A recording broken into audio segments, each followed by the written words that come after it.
Hola. Sí, Eduardo querido, que tuvimos que cambiar el teléfono, pero lo podemos tener.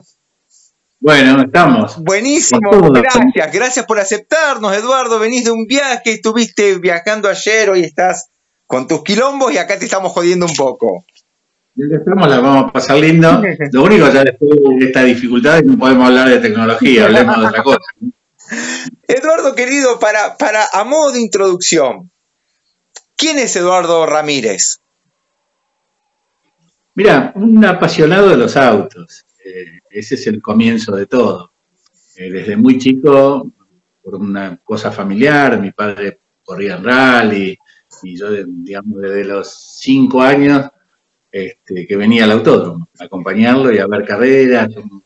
Mi familia es muy amiga de la familia de los Balestrini. Entonces, bueno, veníamos ambos con nuestros padres de chicos, ¿no? Y bueno, esa amistad sigue ahora con los hijos de Rafael y esto es como que ha continuado, pero toda la vida ligado a lo que me apasionó, que es el automovilismo.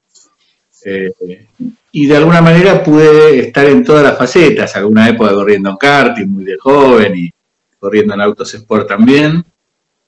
Tuve una faceta con la familia Kisling, que vos hace un rato lo contabas, donde tuvimos un equipo muy exitoso y que sirvió para proyectar pilotos, y bueno, y una cosa fue llevando a la otra y también me volví un manager de pilotos de Fórmula 1, porque llegamos hasta ahí. ¡Qué grande! Y bueno, creo que al final de cuentas, si yo tengo que resumir, es que realmente en mi vida, yo siempre me acuerdo cuando era chico, te estoy hablando época de Jim Clark en Fórmula 1, yo le contaba a mis compañeros de colegio, me agarraba al automundo y le decía, yo algún día voy a ir a una carrera de Fórmula 1 y no me creían. Y bueno, alguna fui. Qué grande que sos, Eduardo. ¿Y fue por eso, por esa inquietud o esa forma de saciar un poco tu sueño de juventud, que vos creás el ente ProDriver, Eduardo? Sí, en realidad casi que empezó de una forma, se los cuento, les saco 2 minutos, pero vale la pena cómo empezamos. Nosotros teníamos un grupo en que estaba Balestrini, que te lo nombré recién, estaba Hugo Purenta, y una serie de amigos que corríamos en las carreras del Club Autosport. Y nos juntábamos todos los jueves a comer en un restaurante para charlar de autos, escapábamos de la oficina. Y un día empezamos a comer y empezamos a hablar de por qué los brasileños tenían tantos pilotos en Europa y nosotros ninguno. Y yo en ese almuerzo le digo, mira, es un problema de actitud. Si los empresarios apoyáramos un piloto de karting y fuéramos más en ellos, podríamos poner un piloto en Fórmula 1, no es posible. Todos me dieron la razón. Pasó una semana, al jueves siguiente me siento a la mesa, ¿se acuerdan de lo que hablamos la semana pasada?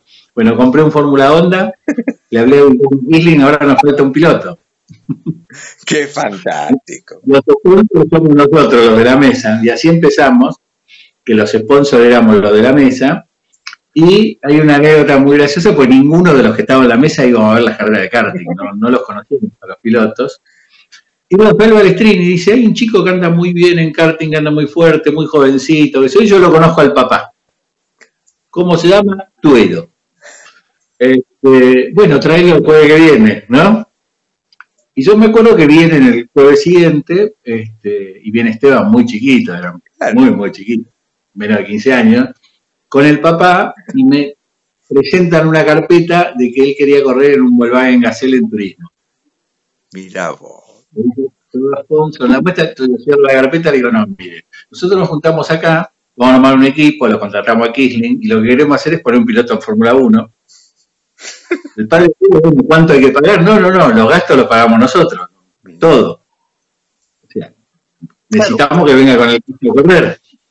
Bueno, le propusimos eso, que le pagamos todo, todo bárbaro, le contratamos el equipo, qué sé yo, y terminamos y el Pirulo Tuero, el papá, me dice, bueno, lo tenemos que pensar.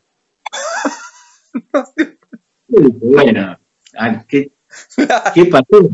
Bueno, ya un tipo que corre en karting a 15 años y le ofreces ponerle el mejor equipo, el mejor auto, pagarle todo, y encima le decís, si vas bien te mando a Europa y te dice, lo tengo que pensar.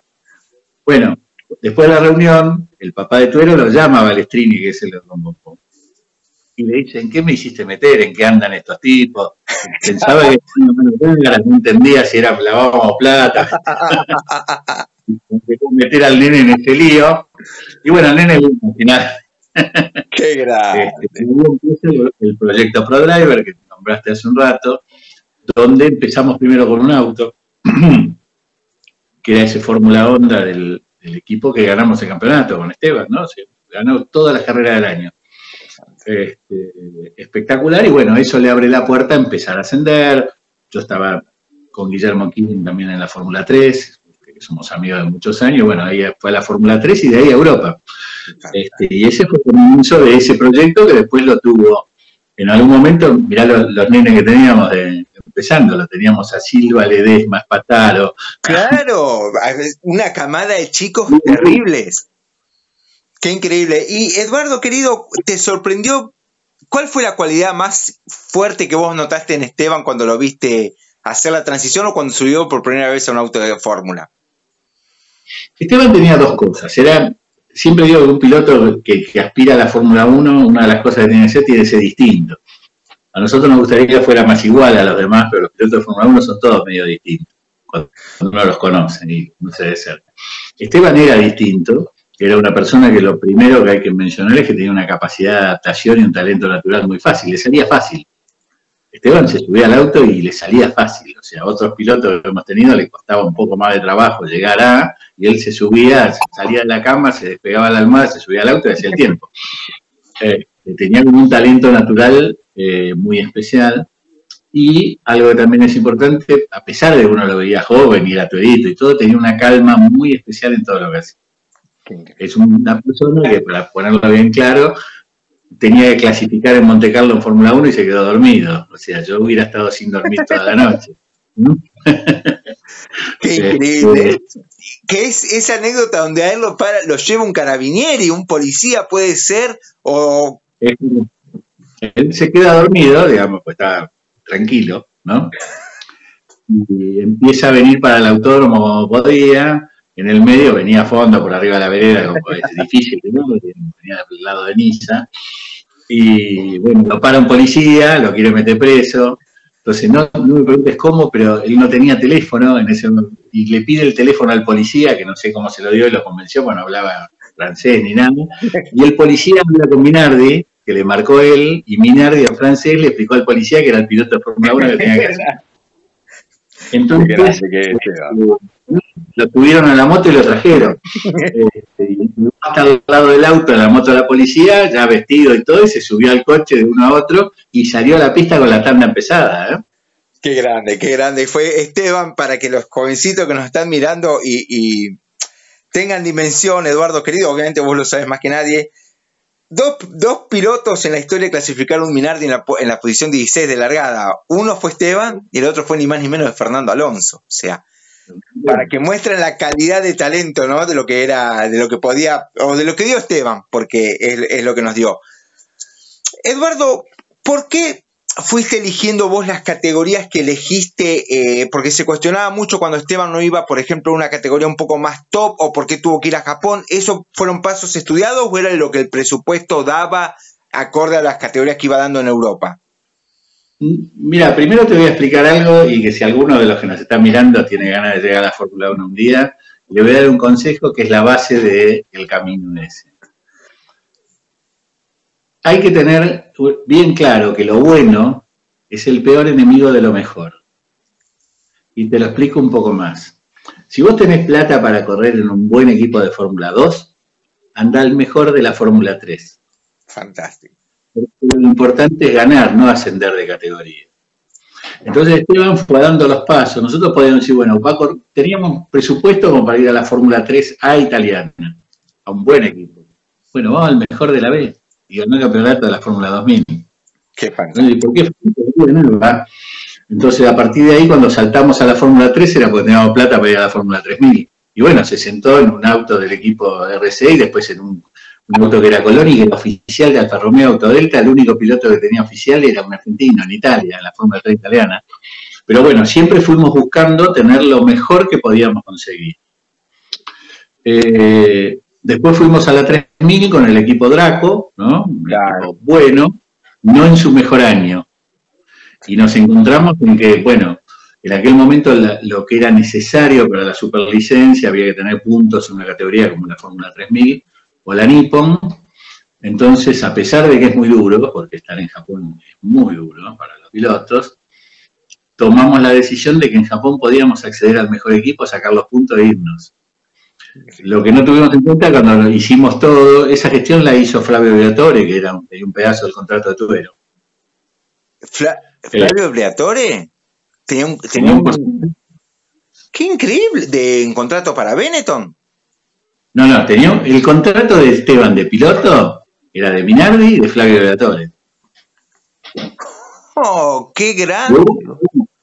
Esto se produce, que algunos, si tienen la busca por ahí en YouTube, va a ver una carrera hermosa, Mónaco Fórmula 3, sí. En primera fila largan Trulli y Tuero. Claro, Trulli. Entonces estaban los dos autos en primera fila en Mónaco, Briatore y Minardi al lado de sus pupilos, ¿no? Cada uno, y es más, es que se juntaron y hasta hubo un manguito de apuesta en el medio. Y a partir de ahí, Briatore empezó a tener un interés muy grande en Esteban y por eso compró un pedazo de su contrato.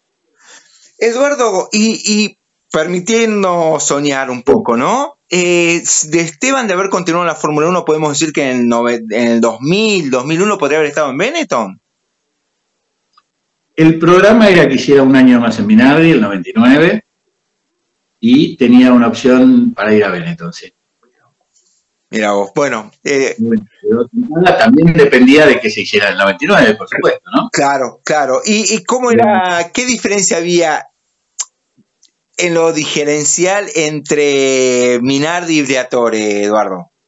¿Eran dos personas opuestas? ¿Eran muy similares? Muy diferentes. Y cada uno sabía muy bien lo que era bueno el otro.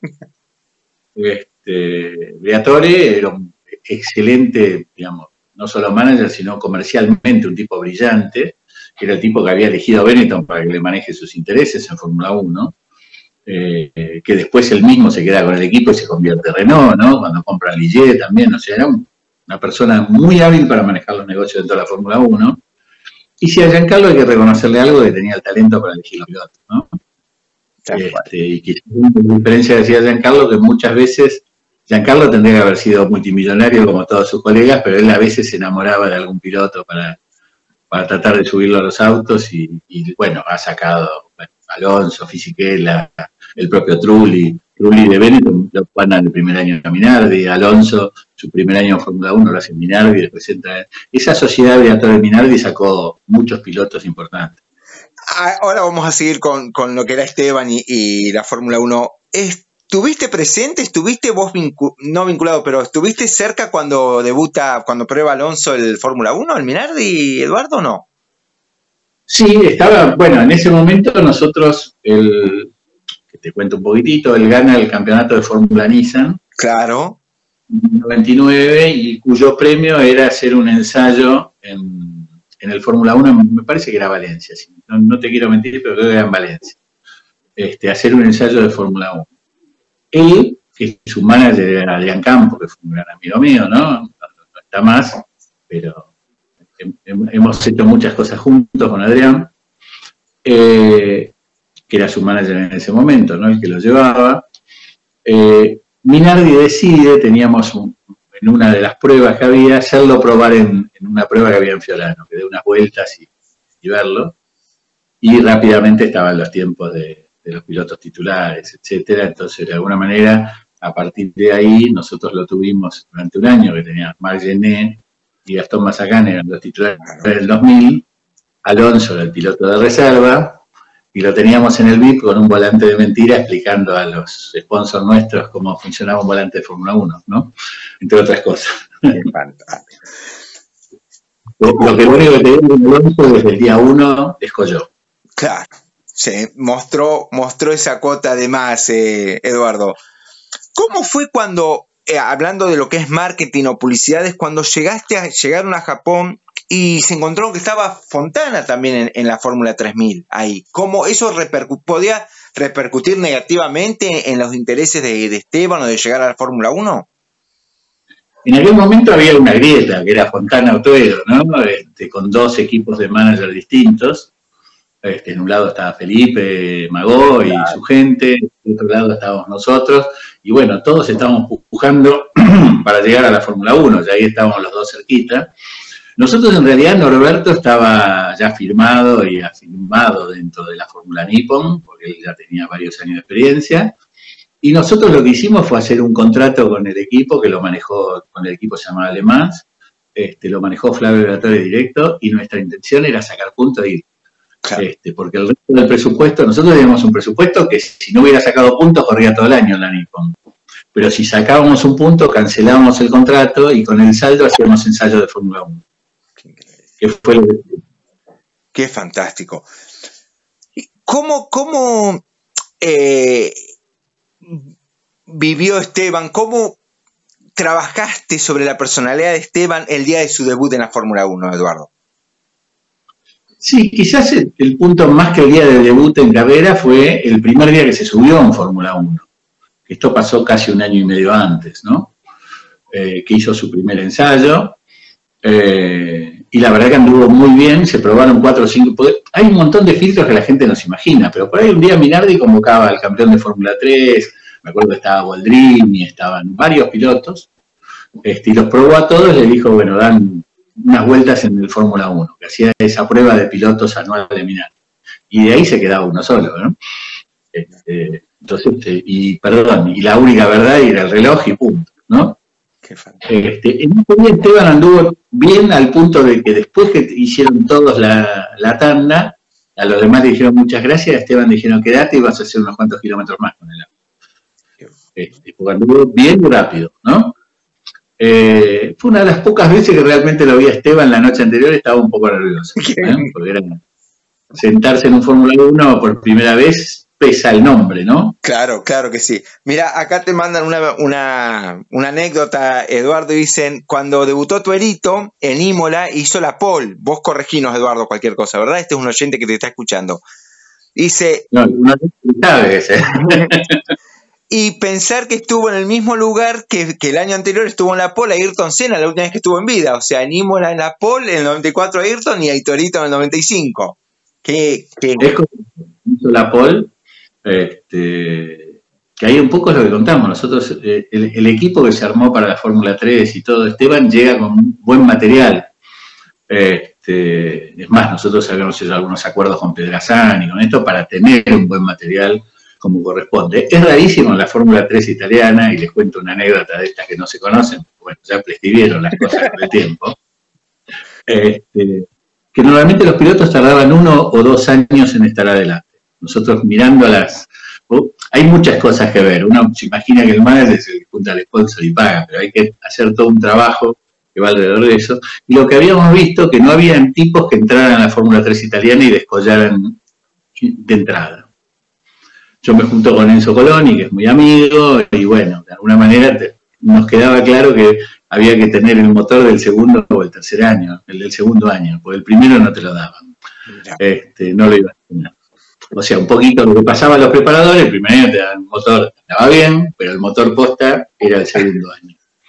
Entonces me acuerdo que fui a comer, ya fallecieron, pasó mucho tiempo, me fui a comer con los Pedrazzani, que eran los preparadores de Alfa Romeo. Entonces, digo, bueno, ¿cuánto vale el alquiler del motor todo el año de ustedes? Me dijo 100 pesos, para poner un número cualquiera. Digo, bueno, ¿usted cuánto gana alquilándome el motor? Fuimos a cenar a un restaurantito a los 3 con Colonia, ¿eh? Y me dice, nosotros ganamos 30 pesos por año, nuestra utilidad. Digo, bueno, yo el primer año se lo voy a pagar 130, pero deme el motor del segundo. ¡Qué grande, Eduardo! Bueno, debutó con la pole position, ¿no? Entonces él me dijo, le doy el motor del segundo, pero lo tengo que volver a oficiar a Alfa Romeo, bienvenido sea. ¡Qué fantástico!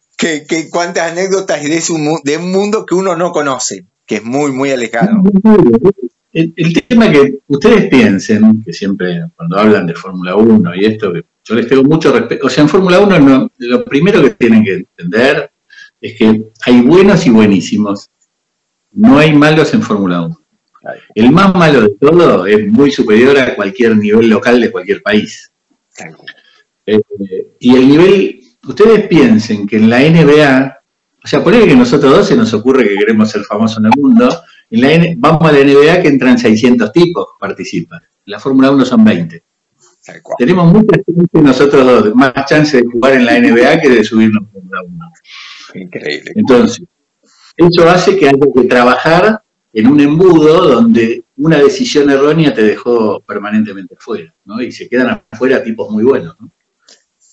Eduardo, y obviamente hay un montón de preguntas sobre Esteban y te tengo que preguntar, ¿verdad? Vos estás, si lo querés responder o no.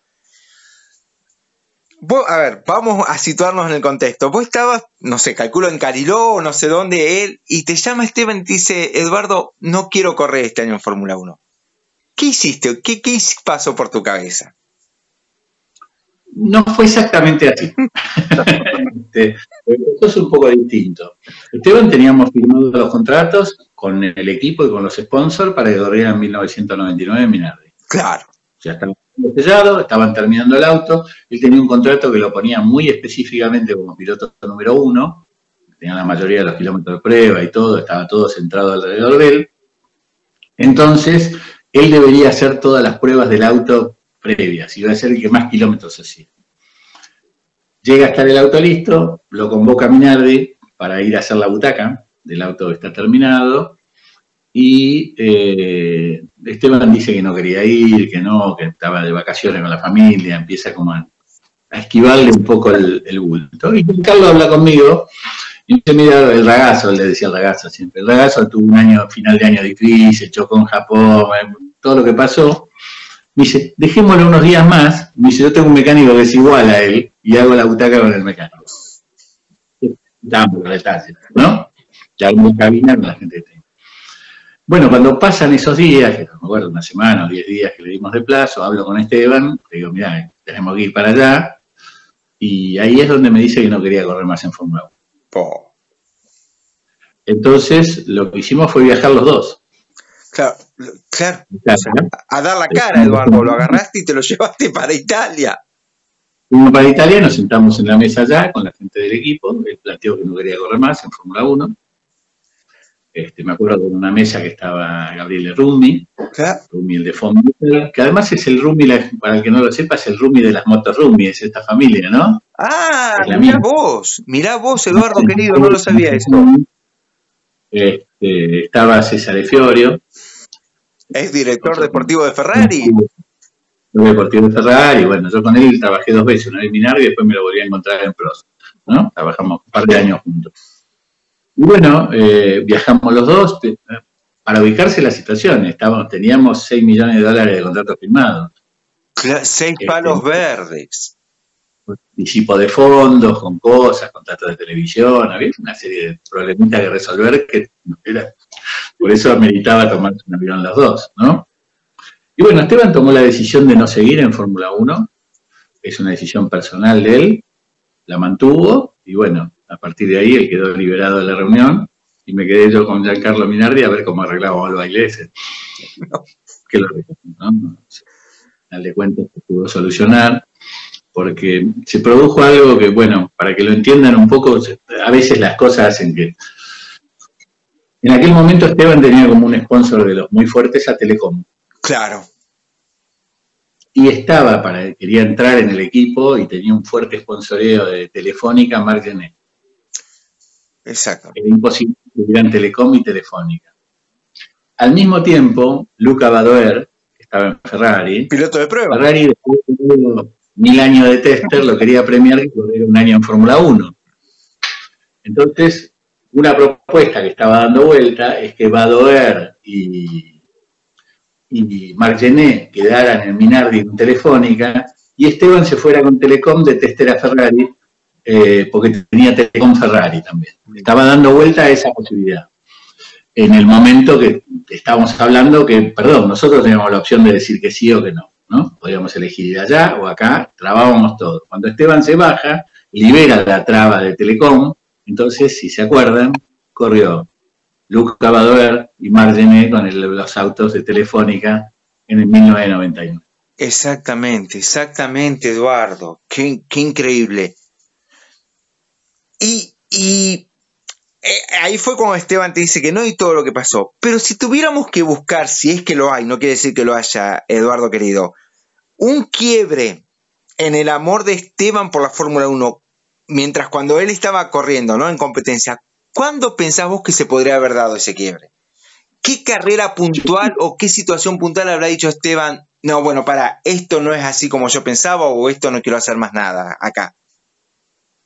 Yo creo que él, por un lado, se fue saturando. No se olviden que él desde los 15 años vivía solo en Europa, en una época que no había celulares ni internet. Hablar con la familia, era pedir la llamada, era para ir una vez por semana, los amigos o lo que sea también. O sea, él tenía una vida bastante difícil, digamos, que la que le tocaba en aquel piloto, porque había menos medio de comunicación, ¿no? Esto que estamos haciendo no existía, claro. No se podía ver la cara, no podía hablar por teléfono con alguien. No más que eso, era costoso. Entonces él tenía muchos años de haber hecho en Europa. Yo creo que Esteban toda la vida fue un apasionado de lo que hacía. Esteban corría para ganar, para esto, y era un deportista. Lo hacía como un deportista, ¿no? Todo lo demás no le importaba. O sea, lo hacía realmente con un espíritu deportivo. Durante la Fórmula 1 es un poco distinto a eso, no es solo lo deportivo. Y creo que ahí él empezó a tener un choque cuando se empiezan a chocar contra los intereses. Yo les digo Minardi, es el equipo más chiquito, todo lo que se imagina. Que hay 2 autos, un tablero de herramientas, Minardi y uno mecánico. No, tiene una manzana, laburaban 200 personas, el presupuesto de Minardi es el mayor que todo el TC2000 sumado. Entonces, el más chiquito de Fórmula 1 es muy grande para lo que nos imaginamos. Pregunta que les hago a cuestionarse. Si yo les preguntara ahora a los que nos están viendo, ¿quién piensan que tiene más tecnología, Berta o Minardi? ¿Saben qué? Minardi puede hacer un auto de carbono, adentro un autoclave propia, diseñarlo, tiene túnel de viento con pisos móviles, puede hacer un Fórmula 1. Berta no tiene esa tecnología. Entonces, a nosotros nos parece que Minardi es el último, pero el tipo está muy por arriba de la máxima tecnología que puede haber en la Argentina, en aquel momento. Eso fue la prueba de ubicarse, que es otro mundo distinto. Ese mundo es muy áspero, entonces existen muchas presiones. Nosotros, cuando se llega al Gran Premio de Japón, Minardi y Tyrrell estaban definiendo $12 millones de viáticos, dependiendo quién quedara adelante en el campeonato. Entonces eso le marca las presiones donde terminan chocando. Pero que los viáticos por la Fórmula 1, Eduardo, son, o sea, 12 palos verdes para trasladar los vehículos.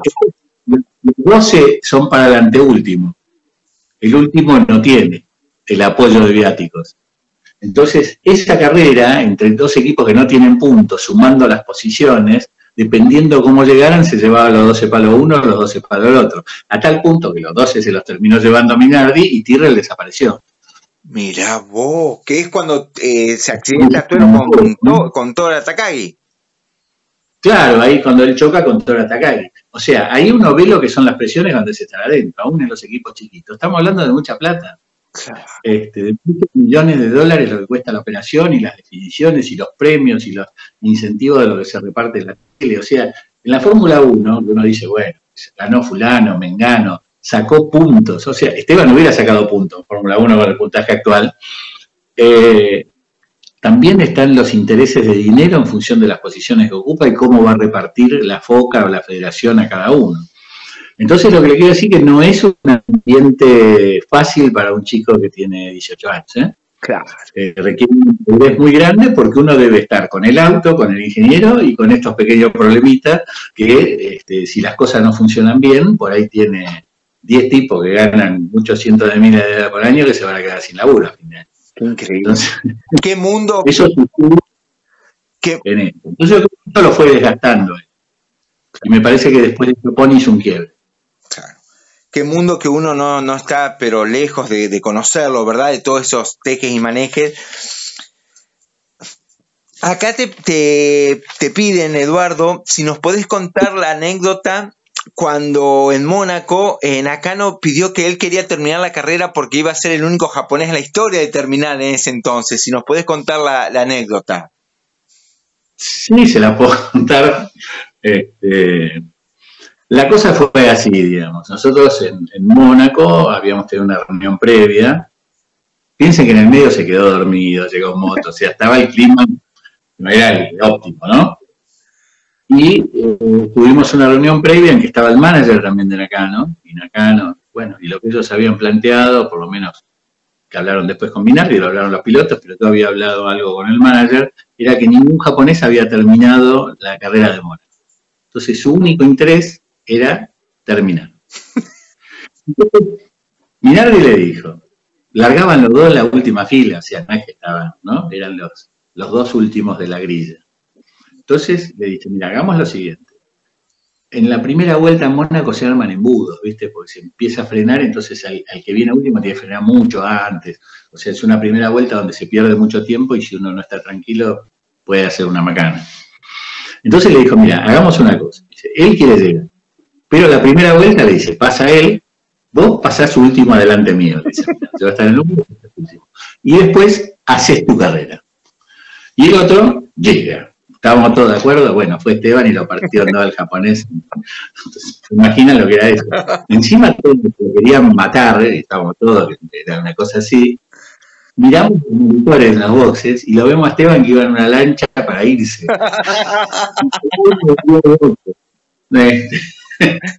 Así que me tuve que quedar yo con un clima un poco áspero. Y se tomó la lancha y se fue. Vino sin auto, agarró una lancha que lo dejaba de afuera y se fue en un taxi. Qué grande, Eduardo, siempre parando la olla. Eduardo, acá dice, ¿es cierto, Eduardo, que llegado al Gran Premio de Spa, la relación entre ustedes y Minardi estaba un poco áspera también, o tensa? Acá pusieron tensa. ¿Puede ser? Es verdad. Ajá. Fue un momento difícil que tenía que ver con esto que yo hablo del punto de vista económico. Nosotros teníamos coordinado, para darle una idea, en algún momento el motor nuestro con respecto al oficial de Ford tenía más de 100 caballos de diferencia. Era una bestialidad. Es una bestialidad, perdón, 100 en 700, pero 100 es mucho. Claro. Bueno, con la diferencia que se puede ir de vacaciones con toda la familia, con aire acondicionado, era poquito. ¿No? Entonces, nosotros teníamos un programa que nos iban a ir llegando evoluciones de Ford, que estábamos, no sé, 3 evoluciones atrás para ponernos una atrás, tener una diferencia. Y por esas cosas del dinero, las sponsors, no sé qué, la evolución no llegó hasta Spa, y no la teníamos. Entonces yo había discutido fuerte con Minardi por ese tema, porque estábamos de alguna manera, nos estaba fallando en el contrato, lo que habíamos acordado, pero la situación era una sola. Los motores cuestan muchos millones de dólares también, ¿eh? Claro. Pero bueno, teníamos esa discusión y medio que llegamos a Spa los dos peleados. Y cuando llego a Spa estaban en la parte de atrás, ahí estaban los micros estacionados, entonces lo veo a Minardi en la parte de atrás de los boxes donde se ve la subida de los Rouge ahí, ¿no? Entonces voy, me acerco y quedamos los dos medio sin hablarnos, ¿no? Entonces, no me lo voy a olvidar más.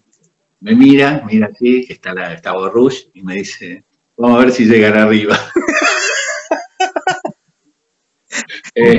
Un poco se rompió el hielo y bueno, pues durante el año fuimos tratando de mejorar, pero la diferencia de presupuesto y los equipos dan ese tipo de cosas que por ahí no pueden acceder al material, ¿no? Claro. Tengan la seguridad esto es una anécdota que me voy a ir unos años después, pero les va a ayudar a entender un poco este tema de los motores en Fórmula 1. Nosotros llegamos a probar a Portugal, estoy hablando en el 2001, en el equipo Prost, estaba Jean Alesi y Gastón Masacá. Qué raro. Estamos haciendo las pruebas de temporada en Portugal. Y sale Alesi con el auto nuevo, todo esto, lo otro, y la verdad que el auto era un jet. Iba como para estar delante en Fórmula 1, ¿eh? Tenía motor Ferrari ese Prost, ¿no? Mira vos. Que ya tenía mucho oficio y estaba medio de vuelta, por lo cual estaba muy abierto con Gastón en todo. Entonces le dice a Gastón, que iba a manejar el auto él después, le dice, disfrútalo, o este auto no lo vas a tener más. ¿Por qué? ¿Qué hacía Ferrari o qué hace? Por eso, ¿vos te acordás que los Sauber andaban rapidísimo al principio de temporada y después desaparecían? Claro. Bueno, en aquel momento, el motor Evolución, si se lo ponían a Schumacher y se rompía, le quitaban kilómetros de prueba al equipo de prueba de Schumacher. Entonces el motor Evolución lo mandaban a los equipos satélite y por un ratito podías manejar el motor de Schumacher que no te lo iban a dar nunca más. Qué increíble, Eduardo. De prueba al 1, ¿no? ¡Qué mundo! Y eso te explica por qué tantos años viste que en la temporada los Sauber volaban con el motor Ferrari y después aparecía el año y decís qué pasó con los Sauber. Bueno, era que tenían los motores. El desgaste de romper motores se lo daban a los equipos satélites. Qué lindo el mundo que perteneciste, Eduardo, querido. ¿Cómo era Alessi? ¿Era bravo? ¿Cómo era Alessi, la personalidad de Alessi? Yo en su momento encantador porque era su último año, estaba terminando su carrera, entonces estaba muy de vuelta, bromeaba con Gastón, era muy abierto en cuanto a Gastón. Yo me acuerdo que iba a probar y venía con Tasio era su perrito. Entonces me decían, ¿me tenés a Tasio? Me quedaba yo con el perrito, tipo probaba el Fórmula 1 y se lo devolvía. Estaba ya en un año bastante más tranquilo, pero un tipo con un oficio increíble, o sea, realmente salía, daba muy pocas vueltas y traía un reporte completísimo para los ingenieros, ¿no? ¿Y el profesor? ¿Y Prost? Prost era una personalidad...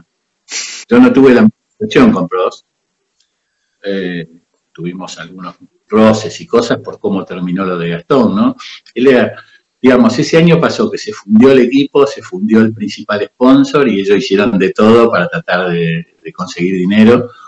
Inclusive el contrato de Gastón tenía una cláusula de performance que yo no la había aceptado, pero que el sponsor dijo que había que aceptarla y ahí. Yo quería que Gastón corriera ese año en Arrows.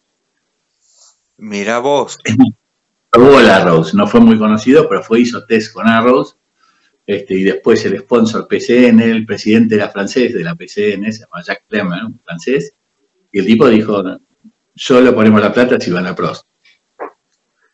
Prost tuvimos un momento difícil, con un contrato que era inaceptable por las cláusulas que tenía. Para darle una idea, la cláusula de performance que tenía, que decía que el compañero de equipo no le podía sacar más de no me acuerdo cuánto, más de 3 carreras, el año pasado no lo hubiera pasado Schumacher, o sea, era una cláusula inviable, ¿no? Claro. Pero vamos así, esto va a quedar, y bueno, a Gastón después se lo fue empujando para afuera. Alessi también se terminó yendo ese año, mitad de año.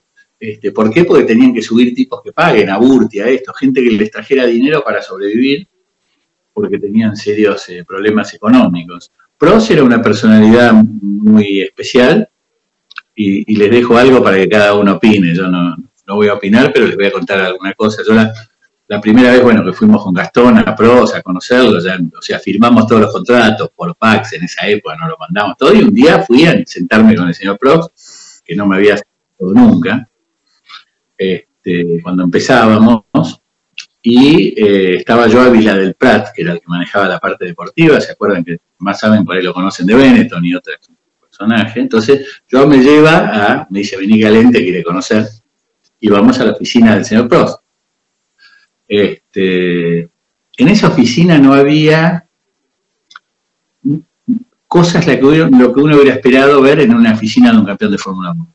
Lugar hermoso, ahí cerca de Versalles, la oficina toda de vidrio, afuera todo verde, pero había poca cosa de automovilismo, cosa de carrera.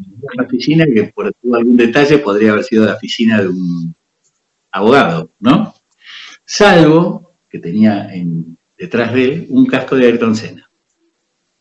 Alan Prost tenía un casco de Ayrton. En su oficina. Entonces, a partir de ahí, dentro del equipo, me dieron 2 versiones. Una que él es su rival y atesoraba su casco, y otra que lo compró cuando se mató y era un trofeo. Cada uno piense lo que quiera, yo nunca pude saber cuál era la verdad. Pero no tenía su casco en su oficina, o su copa, tenía un casco de Senna con 2 versiones dentro del equipo, ¿no? Entonces terminamos muy peleados, discutimos y no terminamos bien. Muchos años después yo estaba organizando la Fórmula E aquí en Puerto Madero y me lo encuentro de nuevo con el equipo de Fórmula E.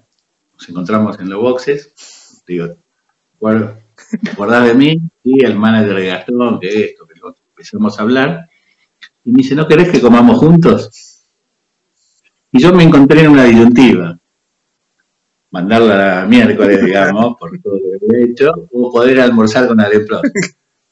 Decidí almorzar con Alain Prost. Qué grande. ¿Qué había pasado? Qué grande. Eduardo, ¿por qué pensás que se terminó la relación entre Fontana y Sauber? ¿Tenés idea qué pudo haber pasado? Mira, Yo creo que tuvo que ver mucho los test de Barcelona del año 97. Ahí fue principio de año. Ese año se empezaban, al año siguiente se iban a usar las gomas con canales. Claro. ¿Se acuerdan que la Fórmula 1 con canales? Y los autos un poquito más angostos también, se achicó la trocha, exactamente. Entonces estábamos en Barcelona en pruebas. Me acuerdo que Esteban estaba probando el auto que corría Trulli, ese Minardi que era blanco, amarillo y negro, no sé si se lo acuerdan. Con las gomas con los canales y angostado. Y la mayoría de los equipos estaban testeando eso, que era para el año próximo.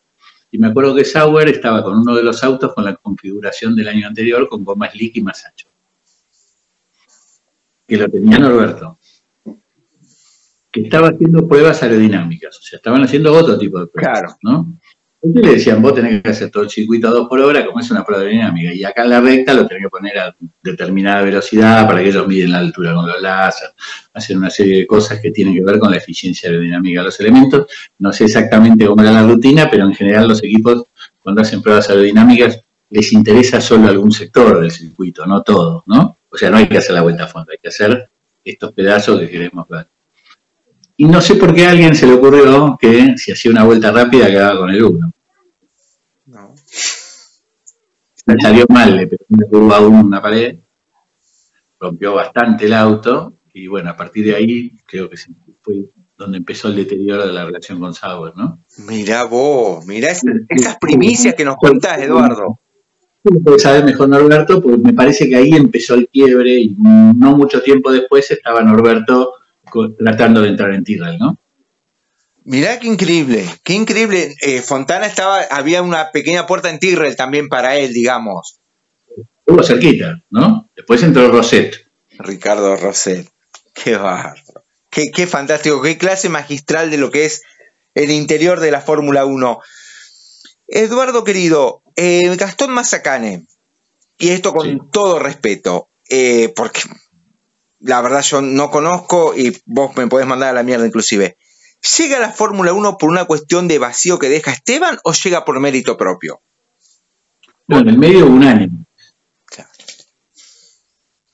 En el medio hubo un año. Nosotros habíamos empezado a trabajar con Gastón en fines del 98, cuando todavía estaba Esteban. Entonces, en el 99, la idea es que Gastón fuera el tester. Claro. De tercer lugar de piloto, con algunas pruebas, tercero o cuarto, no me acuerdo si eran 2 tester o 1.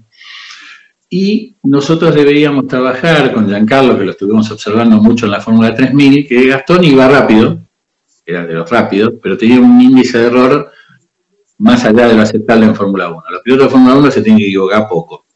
Se hagan la cuenta cuántas vueltas dan en entrenamiento, clasificación de carrera y cuántas veces hacen un trompo, índices muy bajos. Y Gastón rompía bastante, era bastante rompedor de cosas. Entonces ahí empezamos después que se va Esteban, Gastón lo que hace es ir a correr el campeonato europeo de Sport Prototipo con una Ferrari, una 333, como algunos la recordarán, como la de Lavaggi. ¿No corría con Giovanni Lavaggi? Sí. Exactamente. Entonces lo pusimos ahí, pues justamente Giovanni Lavaggi es un piloto más grande, con mucho oficio. Entonces lo mandamos a la colimba. Qué grande. Muy bien, o sea, Gastón ahí aprendió un oficio del piloto y un poco la estrategia, que no todo es acelerar, sino que a veces hay que saber usar la cabeza, y lo pusimos con un maestro, en ese tipo, un especialista en el Mundial de Endurance, ¿no? Y aprendió muy bien, y bueno, hizo sus primeras pruebas de Fórmula 1 en el 99, y bueno, ahí surgió la gran posibilidad cuando Telefónica toma la totalidad del equipo, que eran esos autos Minardi amarillo que decían Telefónica, seguramente claro, todo completo. Hermoso. Un amarillo de Telefónica. Uno de los pilotos tenía que ser español y era Martinet, ¿no? Estaba determinado que iba a ser allí, que era el piloto de Telefónica en ese momento. Y en aquel momento las dos filiales de Telefónica en el mundo que más dinero habían ganado eran la Argentina y la de Brasil. Entonces Telefónica pide, probemos piloto argentino y brasilero. Entonces lo traen a Mac Wilson, me acuerdo, a Norberto Fontana. Eran 3 convocados para probarlos. El más rápido, el que mejor anduviera, era el que se iba a quedar con la butaca. Entonces, y fue Gastón. Probaron probaron los tres, con una pequeña trampita, una licencia que tuvimos, que es lo siguiente. Yo sabía, los tres iban a probar, me parece que era en Valencia, ¿no?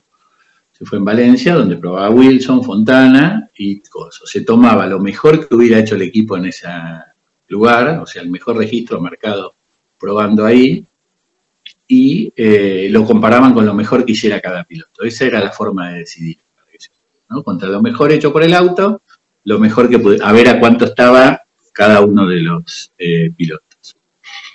Entonces, poquito antes, yo le aviso a Minardi que Gastón no iba. Que no participaba del ensayo. Una prueba de 3, porque tenía algún problema, no me acuerdo qué excusa le puse, ¿no? A lo cual fueron a probar Fontana y Wilson, probaron el auto, anduvieron muy bien los dos, a décimas de lo mejor que había marcado el auto, se hicieron para un piloto nuevo que está conociendo el auto, había hecho muy bueno, y yo le pido a Giancarlo cambiar de circuito y hacerlo después. Entonces nos fuimos a Mugello, donde ahí tenían un registro que me parece que era de Badoer, ¿no? No me acuerdo bien, llené, a probar lo mismo, lo mejor contra lo mejor. Claro. Pero había mucha diferencia de meses entre que el equipo había ido a Mugello y que había ido por última vez a probar en Valencia, con lo cual el auto había evolucionado más de medio segundo. ¡Qué grande que sos, Eduardo! Gastón anduvo más rápido que o sea, los demás quedaron a décimas y Gastón un poquito más rápido que lo mejor que había hecho el equipo. Y entró. Qué fantástico. Fue Gastón muy querido por Minardi, además, era como de la familia, lo sigue queriendo hoy hasta el día de hoy un montón. Gastón inclusive, bueno, una de las cosas que habíamos hecho, vivía en el mismo edificio que Minardi, ¿no? Entonces ya Minardi a la mañana agarraba el diario del perro y se iba a desayunar con Gastón, era el de la familia, ¿no? Minardi estaba haciendo fuerza que quería que quedara Gastón, ¿no? Era como muy bien por todo el equipo, ¿no? Es muy simpático, bueno, lo ven a Gastón y todo, y la verdad que se había ganado el cariño de Minardi es medio una familia, porque a pesar de que en aquel momento laburaban 150 personas, una cosa así, no perdía eso de que el equipo era como una familia. Minardi comían todos juntos, digamos. Y él es parte de esa familia. Qué fantástico. Eduardo, acá están diciendo qué sentías y qué puedes comentarnos que recuerdes de cuando venía tercero en Indianápolis Gastón con el Minardi. Espectacular, estaba ahí yo. Estaba en Indianápolis y bueno, se produjo una condición de pista, que llovía, no llovía, que se mojaba, no mojaba, y la decisión acertada de las gomas de toda la categoría la tenía Gastón. Entonces estaba adelante. Yo vi mecánicos llorando ese día, y sacándole punto a la cosa esa de los puestos de Indianápolis, los propios mecánicos. Venían andando muy bien, estaba delante Schumacher, atrás venía Hakkinen y en el medio Gastón, y Hakkinen no lo podía pasar. Le llegaba a poner el auto ahí, Gastón se iba adelante de nuevo, ¿no? Y Gastón preguntaba a la radio, ¿lo tengo que dejar pasar o no? ¿No? Le decían no, y el otro quería seguir, y cuando le dijeron parar no quería, era había una ebullición adentro de esos boxes, enloquecidos, ya te digo, emocionados también, estaba peleando como para ir al podio, ¿no? Duró un ratito, ese ratito fue maravilloso, ¿no? Muchos gritos por la radio. Y realmente no lo podía pasar a Hakkinen, ¿no? Increíble. Bueno, después de la carrera, evidentemente, al final las cosas vuelven a su lugar cuando todo se acomodó. Él tuvo que parar a cambiar goma también y por un rato perdió esa ventaja. Además tuvo un pequeño problema en los boxes, golpeó un mecánico, ¿no? Pasaron muchas cosas más, una jornada de esas muy intensa siempre. Y cuando terminó la carrera, a la salida, en el estacionamiento, vino Schumacher riéndose, le dio un abrazo a Gastón. Qué lindo. Porque él demoró a Hakkinen. ¿No? Qué hermoso. Mucha cercanía también de Ferrari con Minardi, ¿no? Siempre tuvieron alguna... Claro. Ferrari por ahí lo ayudaba con cosas de Magneti Marelli, a veces se probaba en Fiorano, ¿no? Que les dejaban probar los autos de Fórmula 1 a Fiorano, los dos, Gastón y Esteban, han probado a Fiorano de Fórmula 1. Bueno, me hicieron un favorcito ahí hace un año. Bueno, de hecho, una de las primeras preguntas que cayó, que yo la verdad no la leí porque dudaba, dicen si es cierto que Gustav Brunner se fue, que era el ingeniero de Ferrari, fue el que laburó en Minardi. ¿Puede ser que Brunner estaba en Minardi? Es una historia compleja, pero es real. Gustav Brunner era el ingeniero en jefe de Ferrari. Nosotros todavía, cuando él estaba en Ferrari, Esteban todavía no estaba en Fórmula 1, estamos hablando del año anterior.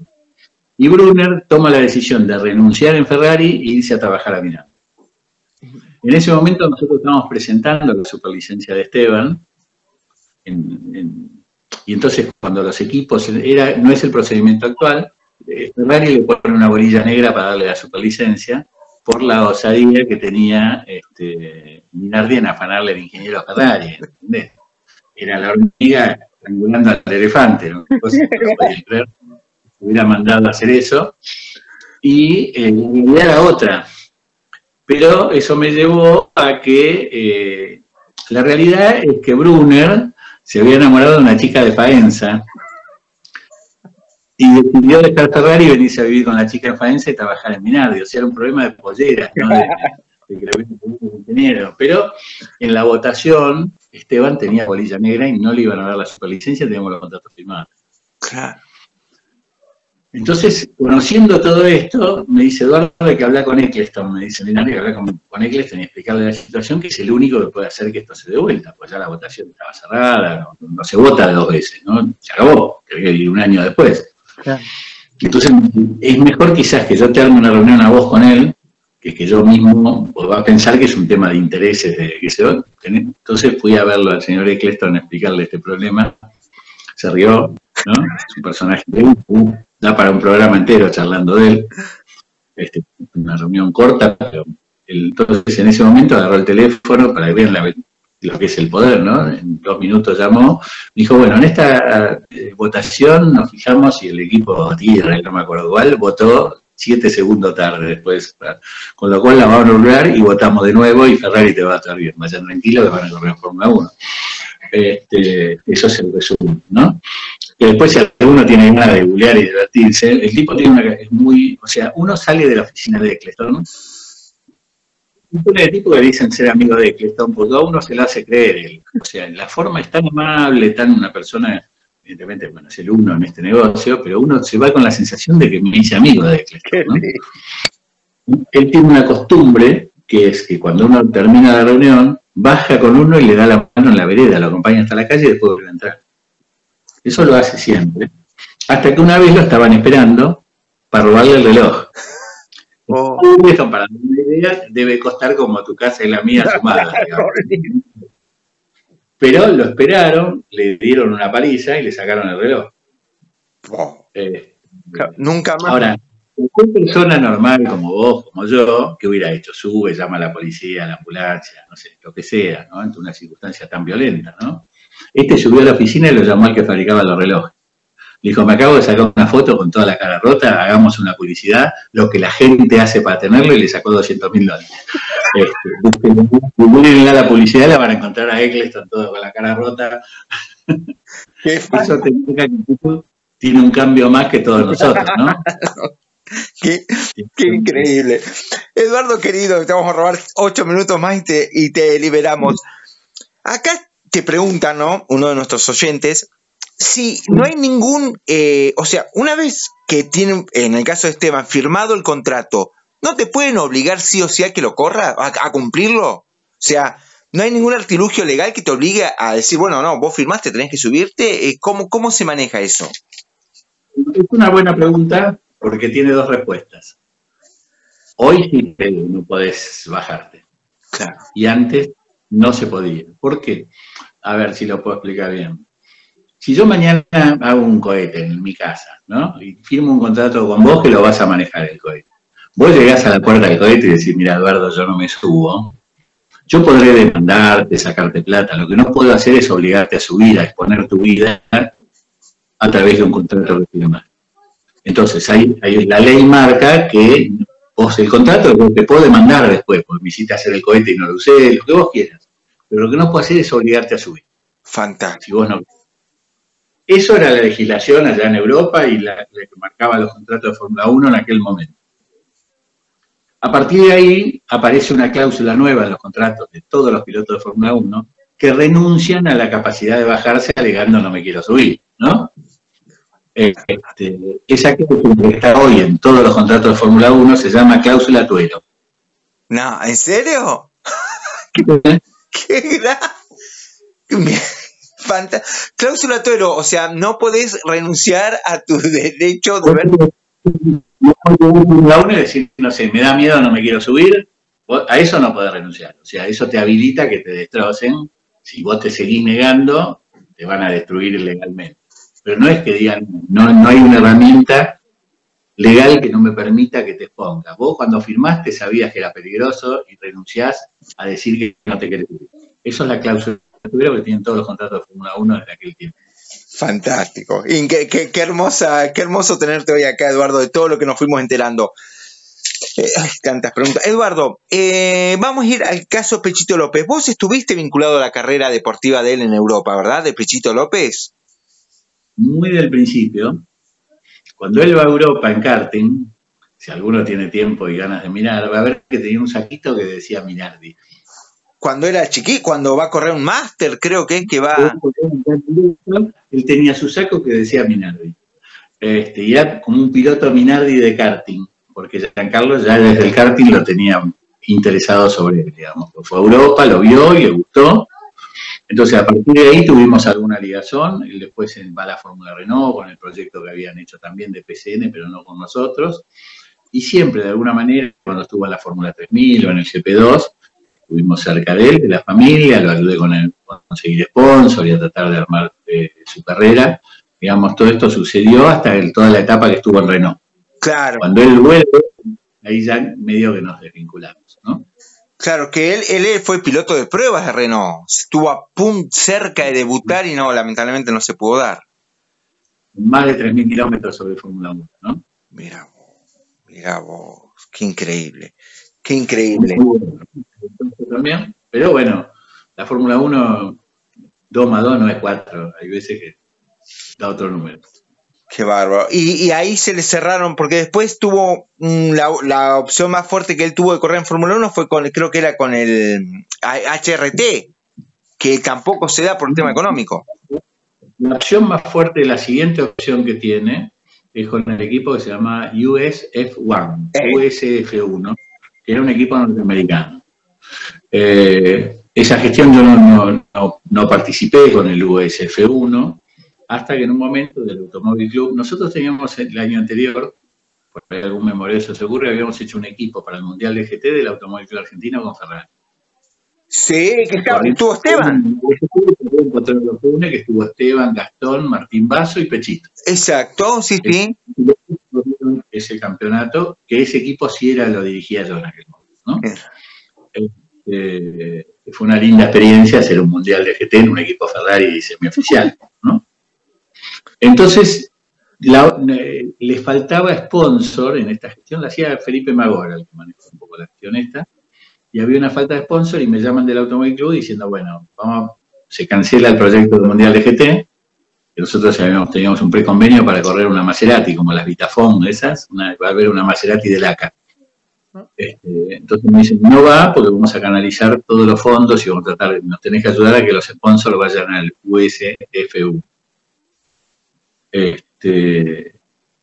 Cuando el equipo nunca se creó, llegó a ser apenas un monocasco y fue como una especie de estafa generalizada, donde mandó dinero de los sponsors y el recupero cuando entró a la quiebra el equipo fue menos del 10% del dinero que se mandó, se hubo pérdidas para los sponsors y todo.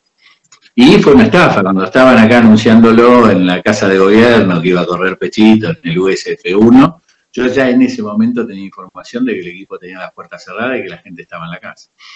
Entonces fue como una especie de estafa que terminó muy mal, le hizo mucho daño a todos los proyectos en el exterior porque quedaron pegados los sponsors, ¿no? Que creo que también le hizo mucho daño a Pechito, que le llevó tiempo volver a sintonizar y reorganizar su carrera en Europa, ¿no? Fue dañino para él. En el medio, el contrato tenía algunas cláusulas medias insólitas, cuando yo la vi. Había una cláusula que decía que para que Pechito quedara libre, el equipo tenía que faltar a 4 carreras de Fórmula 1. La verdad que si un equipo falta uno, se acaba el contrato. El contrato de Fórmula 1 no es que voy o no voy a la carrera.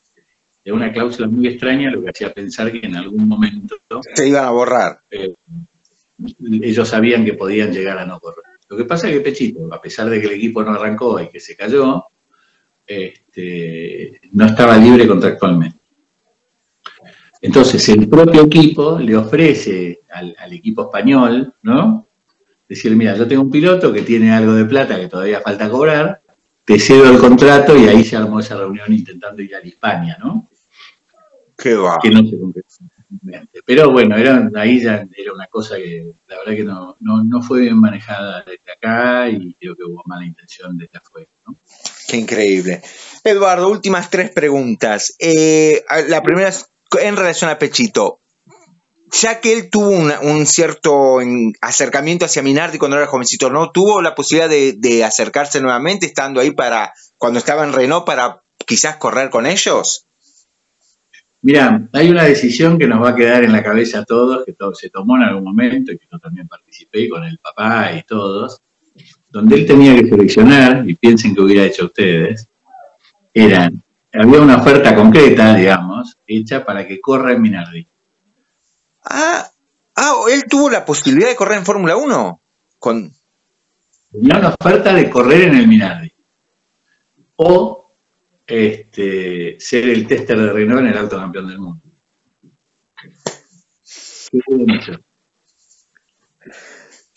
Claro, con el diario del lunes yo hubiese corrido en Minardi, pero porque sé cómo pasó todo después. Del otro lado estaba Renault con el equipo campeón del mundo, ¿no? Qué increíble.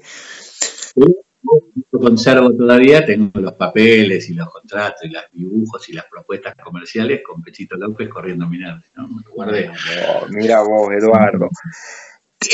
¿Cómo se rehizo psicológicamente o anímicamente Gastón luego del cierre abrupto con Prost? O sea, ¿le costó, quedó golpeado anímicamente o pudo rehacerse rápido Gastón Mazacane?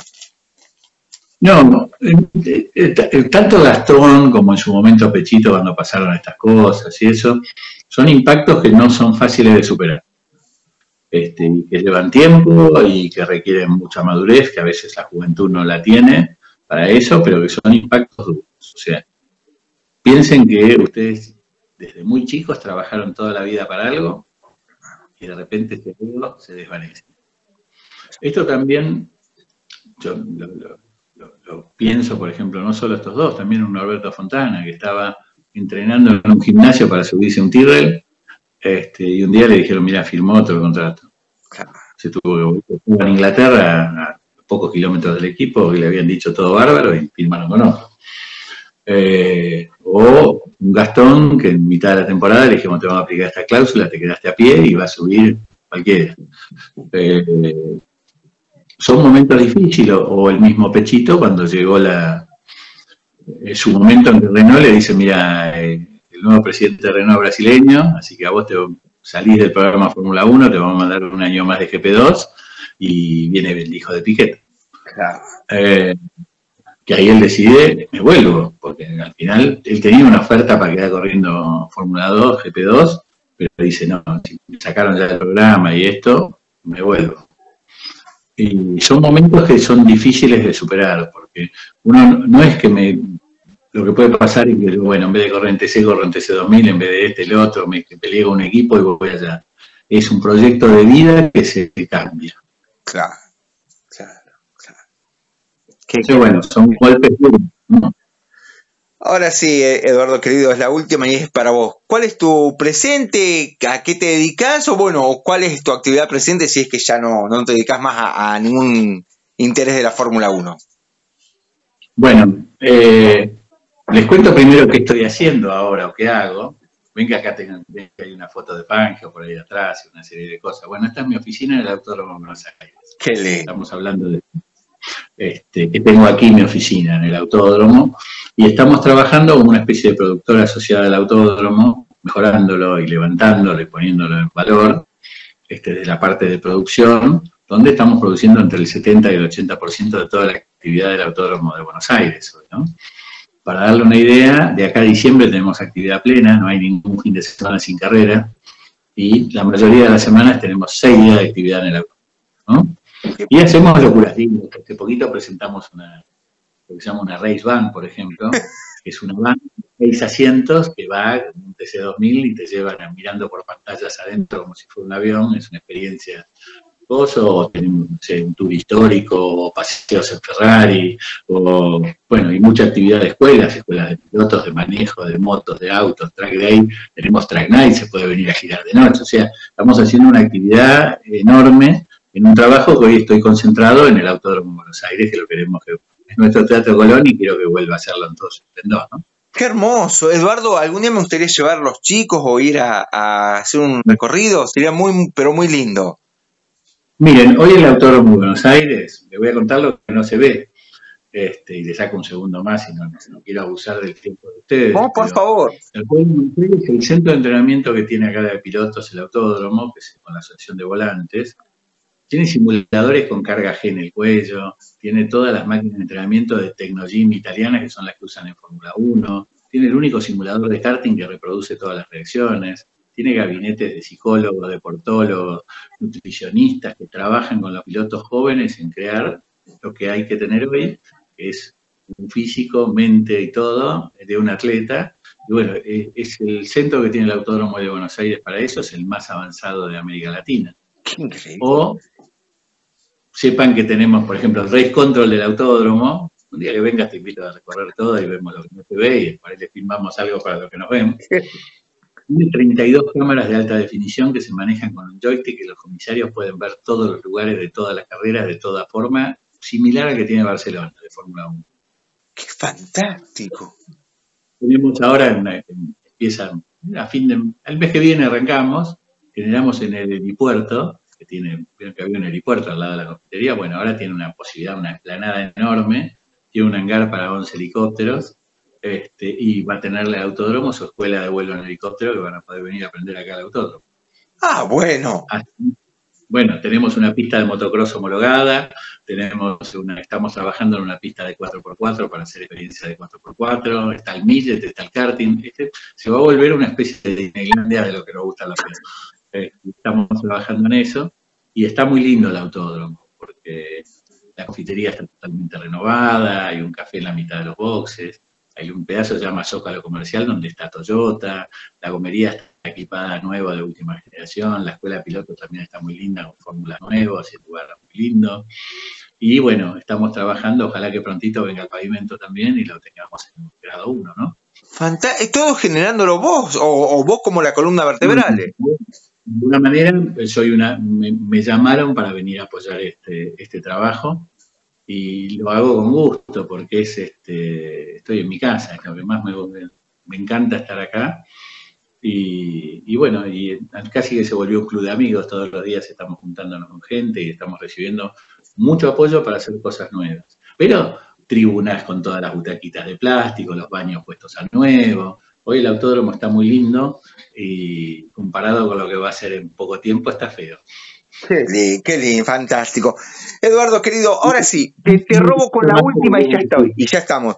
Que es interesante esto. Te dicen, como conocedor de la Fórmula 1 y de los contratos millonarios que como sos vos, que sos una persona de eminencia para hablar, Eduardo, ¿pensás que con nuestra plata, la plata de Latinoamérica que cada vez vale menos, estamos viendo en vida el último piloto latino en ganar, que es Checo Pérez? ¿Podrá haber algún otro que corra un par de carreras, pero que la Fórmula 1 es cada vez más europizada?